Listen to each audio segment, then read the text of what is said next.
Hello আসসালামু আলাইকুম। একটা ছোট্ট গাইডলাইন সেশন, সেটা হচ্ছে যারা এগ্রি পরীক্ষার জন্য অনেক দিন ধরে প্রস্তুতি নিচ্ছ, তোমাদের এগ্রি পরীক্ষা তো হয় না অক্টোবরের 25 তারিখ হবে। সো এই লেট করতে করতে অলরেডি তোমরা অনেকে সেকেন্ড টাইম মেডিকেলের প্রস্তুতি অথবা সেকেন্ড টাইম ভার্সিটির প্রস্তুতির জন্য ভর্তি হয়ে গেছে।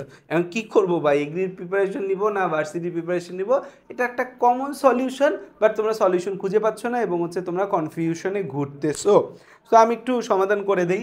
সেটা হচ্ছে, দেখো যে তুমি agri plus medical second time বা ভার্সিটি সেকেন্ড টাইমের জন্য যদি প্রস্তুতি শুরু করে দাও, সেকেন্ড টাইমের প্রস্তুতিটাও তোমাকে কন্টিনিউ রাখতে হবে। এখন তুমি এক মাসের জন্য যদি সেকেন্ড টাইমের প্রস্তুতি পুরো ব্রেকডাউন করে দাও, তাহলে তোমার সেকেন্ড টাইমের প্রস্তুতি চপাট, তুমি আর শুরুই করতে পারবে না, মানে নতুন করে তোমার শুরুই হবে না ঠিক মতো। তাহলে খেয়াল করে দেখো, তাহলে আমাদের কি কাজ কাজ হচ্ছে, প্রথম কথা দেখো আমাদের আজকে আমি ভিডিও করতেছি। কবে ভিডিও করতেছি, যে মাস সবসময় আমার ভুল হয়। আজকে আমরা ভিডিও করতেছি 27 সেপ্টেম্বরে আমরা ভিডিও করছি, ঠিক আছে? 26 সেপ্টেম্বরে ভিডিওটা করতেছি। আর তোমার পরীক্ষা হচ্ছে কত অক্টোবর? তোমার পরীক্ষা হচ্ছে 25 অক্টোবর হচ্ছে তোমার পরীক্ষা। তো তোমার পরীক্ষা 25 অক্টোবর তোমার পরীক্ষা আছে। তো আজকে ভিডিও করতেছি আমি 26 সেপ্টেম্বর, ভিডিওটা আপলোড দিতেছি আজকে দেখে, কালকে দেখে হয়তো তুমি পড়ালেখা শুরু করলা। দ্যাটস ওয়াই আমি তোমাকে হচ্ছে একটা দিন হচ্ছে বেশি দিলাম, যদি আজকে থেকে পড়ো তাহলে তো আরও ভালো। তো 27 সেপ্টেম্বর থেকে 15 অক্টোবর পর্যন্ত 19 দিন সময় আছে। এই 19 দিন তোমাকে মেডিকেলের প্রস্তুতি বলো, সেকেন্ড টাইম ভার্সিটির প্রস্তুতি বলো, যে প্রস্তুতি তুমি নিচ্ছ সেটা কন্টিনিউ রাখতে হবে, হুট করে তুমি বন্ধ করতে পারবা না। তাহলে হচ্ছে মেডিকেলের জন্য তোমার প্রিপারেশন যেটা নিচ্ছ বা যারা ভার্সিটি সেকেন্ড টাইম প্রিপারেশন নিচ্ছ সেটা কন্টিনিউ থাকবে।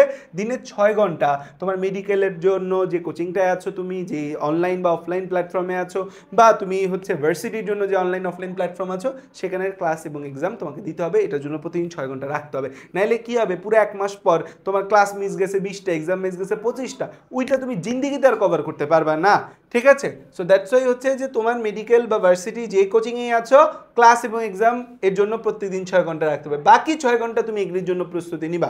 কি পড়বা এই কয়দিন? বাকি 6 ঘন্টা তুমি ম্যাথ পড়বা, বাকি 6 ঘন্টা তুমি ফিজিক্স পড়বা, বাকি 6 ঘন্টা তুমি ইংলিশ পড়বা। বায়োলজি কেমিস্ট্রি দরকার নেই, কারণ মেডিকেলের প্রিপারেশন যেহেতু তুমি নিচ্ছ, বায়োলজি কেমিস্ট্রি অলরেডি তোমার কিছু হালকা পাতলা ইনপুট আছে। আর বায়োলজি কেমিস্ট্রি সোজা, এই ম্যাথ ফিজিক্স এগুলো তোমার প্রচুর প্যারা দিবে। তুমি ম্যাথ ফিজিক্স পড়তেছো না অনেক দিন ধরে, so that's why math physics English এই তিনটা দিয়ে যদি তুমি সময় পাও বায়োকেম দেখার, দেন তুমি বায়োকেম দেখো, কোনো সমস্যা নাই।